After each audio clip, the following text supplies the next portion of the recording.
시간 성경 공독하시겠습니다. 하나님께 주시는 말씀 누가복음 2장 1절부터 14절까지 말씀입니다. 제가 공독해 올리겠습니다. 그때 가이사 아구스도가 영을 내려 천하로 다 호적하라 하였으니 이 호적은 구넬료가 수야 총독이 되었을 때 처음 한 것이라. 모든 사람이 호적하러 각각 고향으로 돌아가매 요셉도 다윗의 집 족속이므로 갈릴리 나사렛 동네에서 유대를 향하여 베들레헴이라는 다윗의 동네로 그 약혼한 마리아와 함께 호적하러 올라가니 마리아가 이미 잉태하였더라.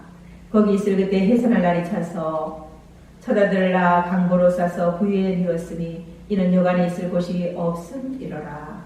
그 지역의 목자들이 밤에 밖에서 자기 한때를 지키더니 주의 사자가 곁에 서고 주의 영광이 그들을 두루 비추매 크게 무서워하는지라.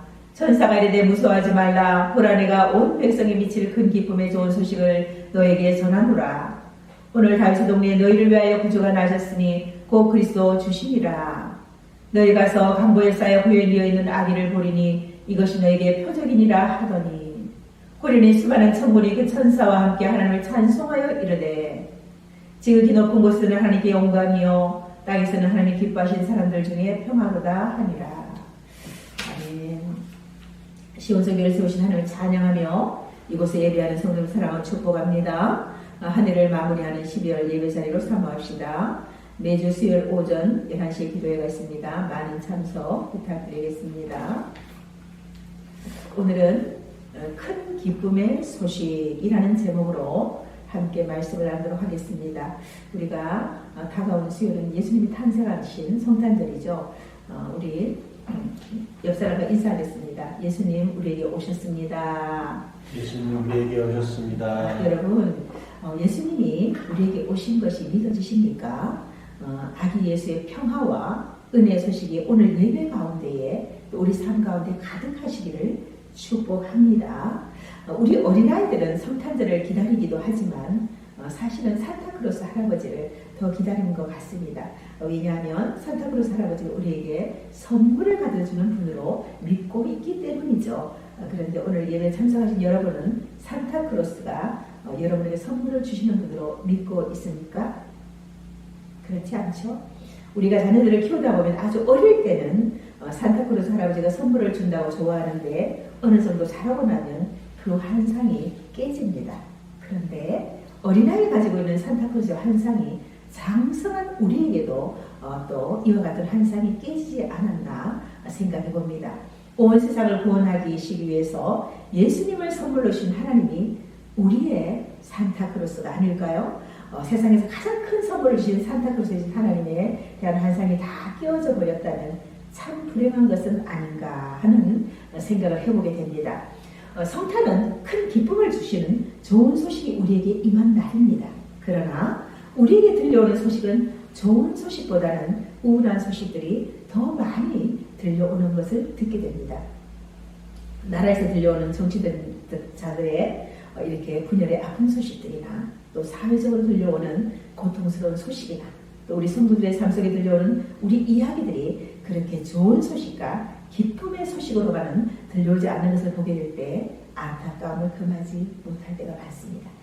이번 성탄은 시온성교에 개척하고 처음 맞이하는 성탄절입니다.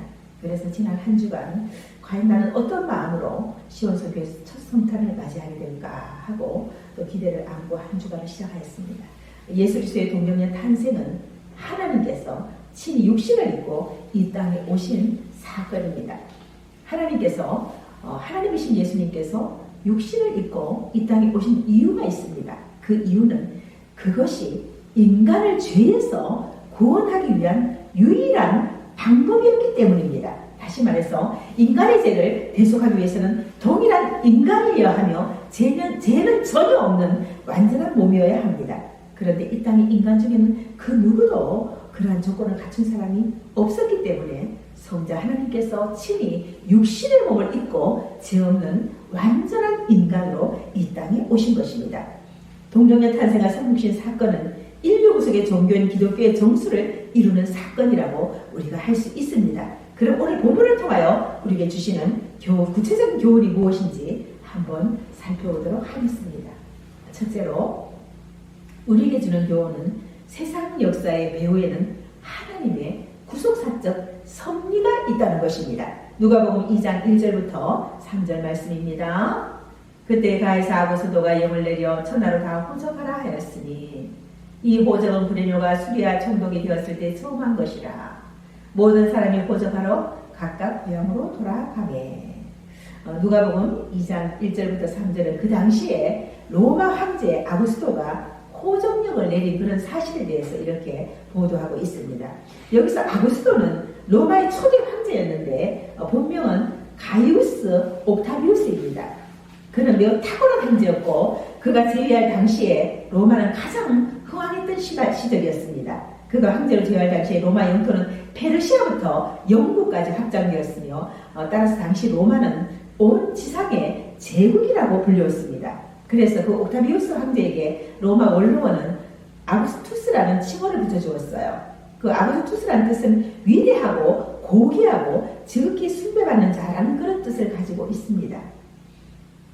그가 수리아 총독 하늘에 속해 있는 유다 백성들에게 호적하라고 한 이유는 그 이제 인구조사를 확실하게 해서 세금을 원활하게 또 징수하고 식민지역에 질서를 확립하려는 그런 목적에서 그렇게 호적을 하려고 하였던 것입니다. 천하를 호령하던 왕이 명령을 내렸으니 그 누구도 그 명령을 어길 수가 없었던 것입니다. 로마의 식민지 중에 하나인 유대 백성들도 그 명령을 따라야 했고 또 요셉과 또 예수님을 잉태한 마리아도 호적이 있는 베들레헴으로 이제 호적하러 가야 했습니다. 왜냐하면 고향이 베들레헴이었기 때문에요. 베들레헴은 바로 유다 지파의 본산지였습니다. 그러나 가이사 아구스토의 이 명령의 배후에는 예수님을 베들레헴에 탄생시키려는 하나님의 섭리가 있었음을 우리는 알아야 할 것입니다. 하나님은 일찍이 미가 선지자를 통해서 메시아가 베들레헴에서 나실 것을 예언하신 바가 있습니다. 미가서 5장 2절 말씀입니다. 베들레헴 에브라다야 너는 유다 족속 중에 작을지라도 이스라엘을 다스릴 자가 내게서 내게로 나올 것이라. 그의 근본은 상고에 영원히 있느니라. 이제 이 예언을 하나님은 아구스토를 통해 이루시려는 것입니다. 하나님은 왕들을 지배하며 방백들의 공의를 세우시는 분이십니다. 그리하여 비록 이방 세계의 왕들이라도 그들을 신복처럼 부려서 당신의 위대한 역사를 이루시는 분이십니다. 하나님 이스라엘 백성들이 타락하자 바벨론의 느부갓네살 왕으로 하여금 그들을 포로로 잡혀가게 하셨죠. 그리고 70년 동안 바벨론에서 포로 생활을 하게 하셨습니다. 그리고 그들이 이제 회개하자 페르시아 왕 고레스를 통해서 이스라엘을 다시 재건하게 하셨습니다. 아구스토가 로마 제국을 주관하는 왕이라면 하나님은 온 만물과 온 우주와 온 세계를 통치하는 왕 중의 왕이십니다. 아구스토는 자기도 모르는 사이에 하나님의 신복이 되어서 호적 명령을 내린 것입니다. 이처럼 하나님은 구속 역사를 이루어 가실 때 세상 역사를 운행하셔서 구속사를 성취해 나가십니다. 유명한 역사학자 아놀드 토인비는 말하기를 세상의 역사는 교회를 축으로 도는 바퀴다라고 말했습니다. 사단과 이 세상이 아무리 하나님을 대적한다고 하더라도 궁극적으로 하나님 뜻이 이 땅에 완전히 이루어져 승리하게 될 것을 우리는 믿어야 할 것입니다. 그러므로 우리는 세상 역사도 잘 우리가 자세히 관찰하여서 그 가운데 나타난 하나님의 뜻과 섭리를 발견하는 지혜가 필요할 것입니다. 이사야 14장 24절부터 27절 말씀입니다. 함께 읽어볼까요? 만군의 여호와께서 맹세하여 이르시되 내가 생각한 것이 반드시 이루리라. 내가 경영한 것이 반드시 이루리라. 내가 아수르를 나의 땅에서 파하며 나의 산에서 그것을 짓밟으리니 그때 그의 멍에가 이스라엘에게서 떠나고 그의 짐이 그들의 어깨에서 벗어질 것이라. 이것이 온 세계를 향하여 정한 경령이며 이것이 열방을 향하여 펜손이라 하셨나니 만군의 여호와께서 경영하셨으니 누가 능히 그것을 패하며 그의 손을 펴셨은즉 누가 능히 그것을 돌이키라. 아멘. 말씀하신 바와 같이 세상의 모든 역사는 우연의 산물이 아니라 역사의 주가 되시는 하나님의 섭리의 산물인 것입니다. 둘째로 하나님께서 육신의 몸을 입고 이 땅에 오신 이유는 그리스도께서 영원한 다윗의 왕국을 세우기 위함이었습니다. 누가복음 2장 4절부터 5절 말씀입니다. 요셉도 다윗의 집 족속이므로 갈릴리 나사렛 동네에서 유대를 향하여 베들레헴이라는 다윗의 동네로 그의 아프나 마리아와 함께 호적하러 올라가니 마리아가 이미 잉태하였더라. 아멘. 4절 5절 말씀 보시면 이제 요셉이 다윗의 후손인 것이 매우 강조되어 나타나고 있습니다. 요셉이 다윗의 자손이기 때문에 호적하기 위하여 정원한 마리아와 함께 다윗의 동네인 베들레헴으로 갔다는 것입니다.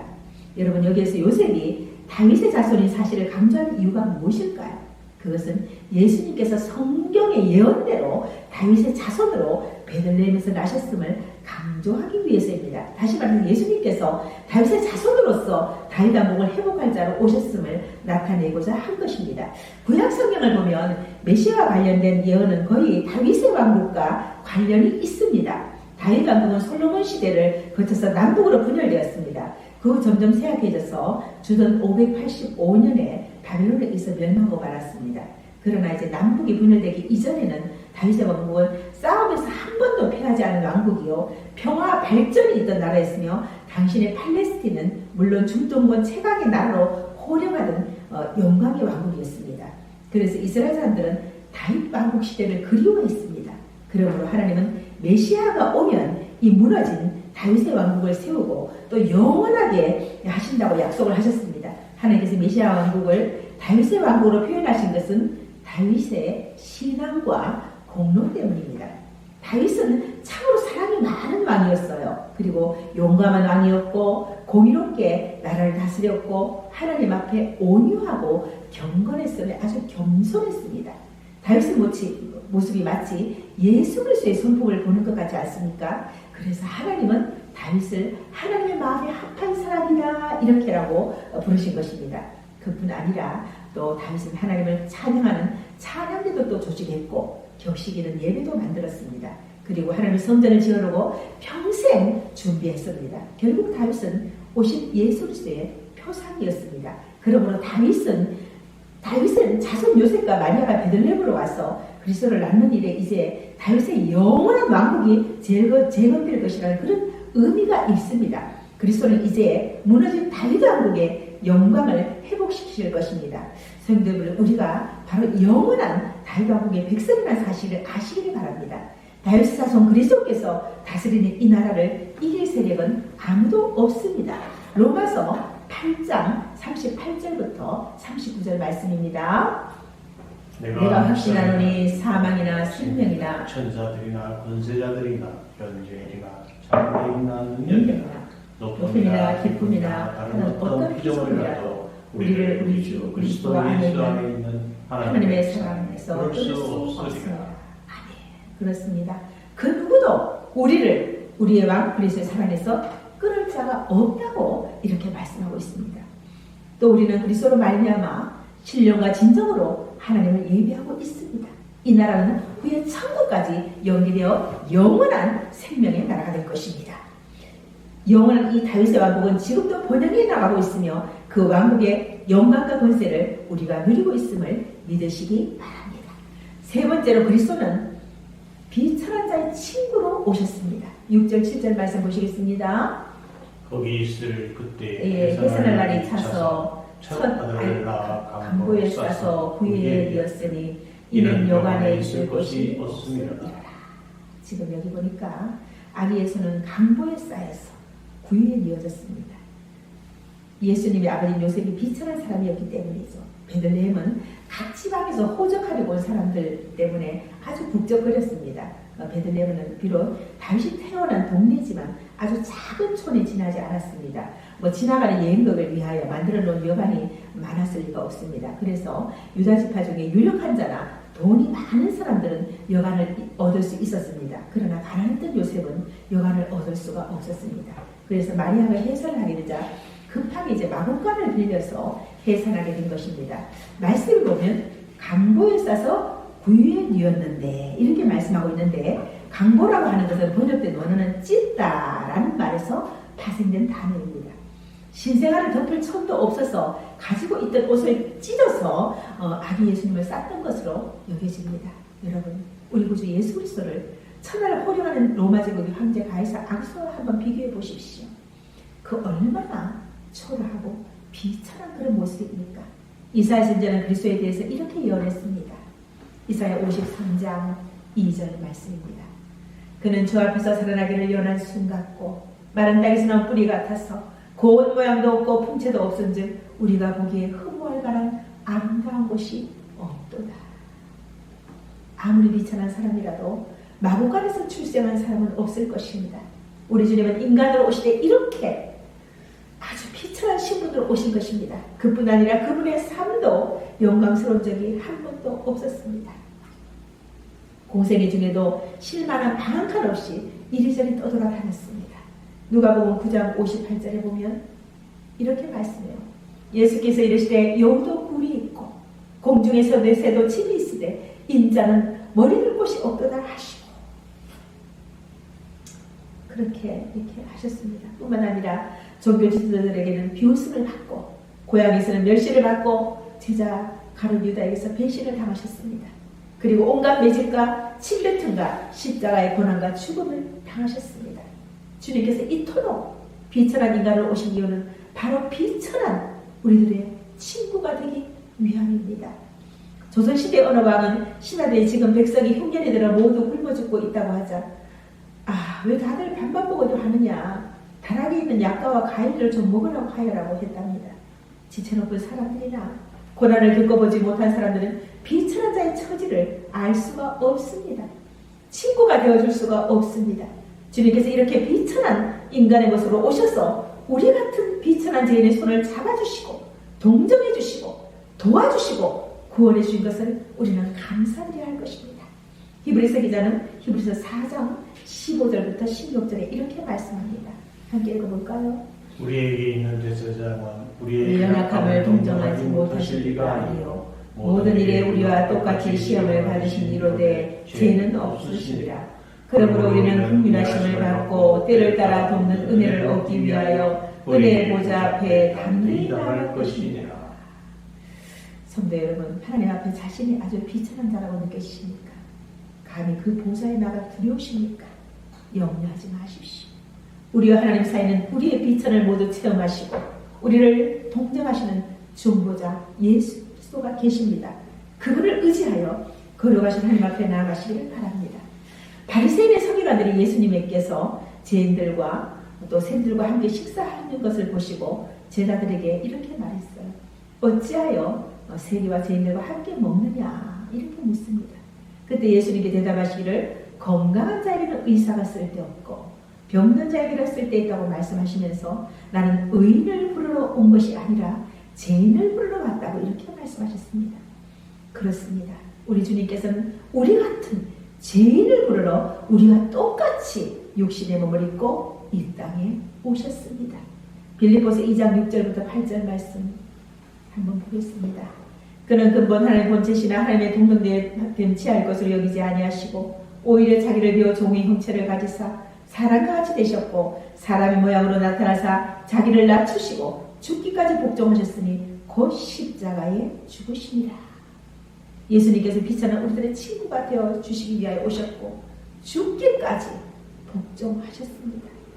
그리고 예수 그리스도는 영생의 양식으로 오셨습니다. 7절 말씀 한번 보시겠습니다. 처다들을 낳아 간보를 서서 구유에 이었으니 이는 여간에 있을 곳이 없음이로라. 구유가 무엇입니까? 바로 가축의 먹이통입니다. 웬만한 어린아이가 속으로 들어가 누울 정도로 큽니다. 아기 예수님은 아마 말이나 소유의 구유에 눕혀졌을 것입니다. 가축의 구유통이 만왕의 왕의 인류의 구속사로 오신 그리스도의 요람이 된 것입니다. 예수님께서 탄생하신 베들레헴의 지명의 뜻은 떡집이라는 그런 뜻을 가지고 있습니다. 떡집의 마구간, 가축의 먹이통에 담긴 피떡인 아기 예수를 한번 생각해 보십시오. 무엇이 연상되시는지요? 그리스도는 사람들을 위한 영생의 양식으로 이 땅에 오실 것입니다. 그래서 천사들도 목자들에게 너희가 가서 강보에 쌓여 구유에 되어 있는 아기를 보리니 이것이 너에게 표적이니라 하더니 라고 한 것입니다. 가축의 먹이통에 담긴 아기가 구세주의 표적이라는 것입니다. 좀 비약적이기도 해도 주께서 가축의 먹이통에서 탄생하셨다는 것은 그분이 우리가 믿음으로 먹어야 할 영생의 양식임을 의미한다고 볼 수가 있습니다. 요한복음 6장 48절에 이렇게 말씀해요. 내가 곧 생명의 떡이라. 우리는 베들레헴 떡집에 있는 예수 그리스도라는 영생 양식을 믿음으로 내 영혼에 섭취한 사람들입니다. 그 결과 우리 모두 영생을 소유하게 되었습니다.